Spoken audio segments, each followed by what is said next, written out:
الرحمن الرحیم۔ حدیث مبارک صحیح مسلم۔ رسول صلی اللہ علیہ وآلہ وسلم نے فرمایا، قبیلہ القیس کی اہمیت کیا ہے؟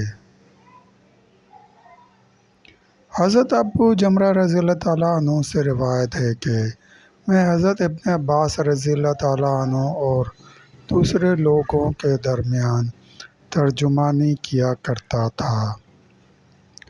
اتنے میں ایک عورت آئی۔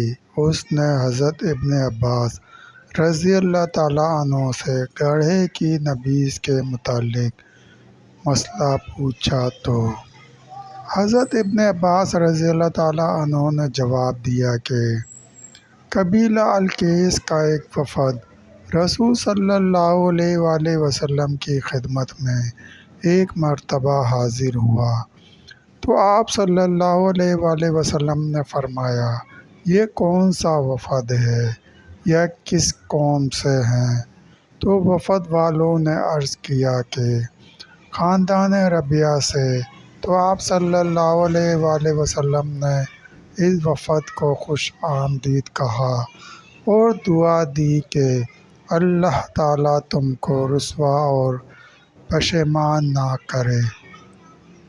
تو اہل وفد نے عرض کیا، اے اللہ کے رسول صلی اللہ علیہ وآلہ وسلم، ہم آپ صلی اللہ علیہ وآلہ وسلم کی خدمت میں دور دراز سے سفر کر کے آئے ہیں اور ہمارے اور آپ صلی اللہ علیہ وآلہ وسلم کے درمیان قبیلہ مضر کے کافر حائل ہیں، اور ہم حرمت والے مہینوں کے علاوہ اور کسی مہینے میں آپ صلی اللہ علیہ وآلہ وسلم کی خدمت میں حاضر نہیں ہو سکتے۔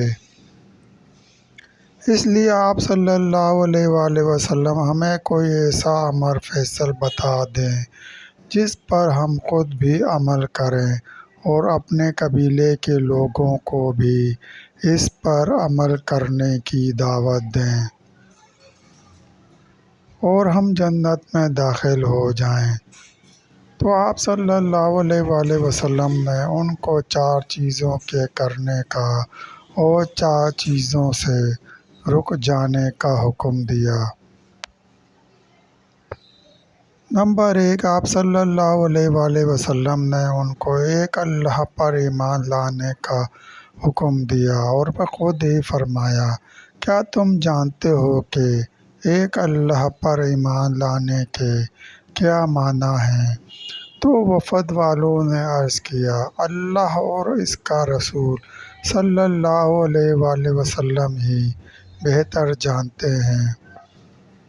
تو آپ صلی اللہ علیہ وآلہ وسلم نے فرمایا، اس بات کی گواہی دینا کہ اللہ کے سوا کوئی عبادت کے لائق نہیں اور محمد صلی اللہ علیہ وآلہ وسلم اللہ کے رسول ہیں۔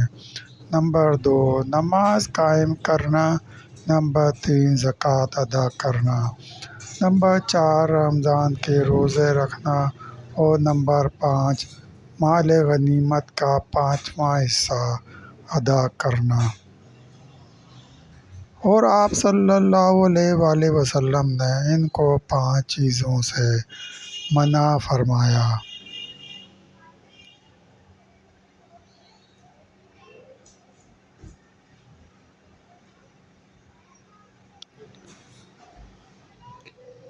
پانچ چیزوں سے منع فرمایا۔ نمبر 1، کدو کی تومبی۔ نمبر 2، سبز گھڑا۔ نمبر 3، روغن ملا ہوا برتن۔ نمبر 4، شعبہ کی روایت کے مطابق لکڑی کا برتن۔ پھر آپ صلی اللہ علیہ وآلہ وسلم نے فرمایا، تم خود بھی اسے یاد رکھو اور اپنے پیچھے والوں کو بھی اطلاع کر دو۔ ابو بکر بن شعبہ نے اپنی روایت میں لکڑی کے برتن کا ذکر نہیں کیا۔ صحیح مسلم۔ دوستو، سلسلہ بھی جاری ہے۔ مزید حدیث مبارکہ سننے کے لیے چینل کو سبسکرائب کریں اور گھنٹی کے نشان کو لازمی پریس کریں۔ لائک کریں، شیئر کریں۔ دوستو، ویڈیو دیکھنے کا شکریہ۔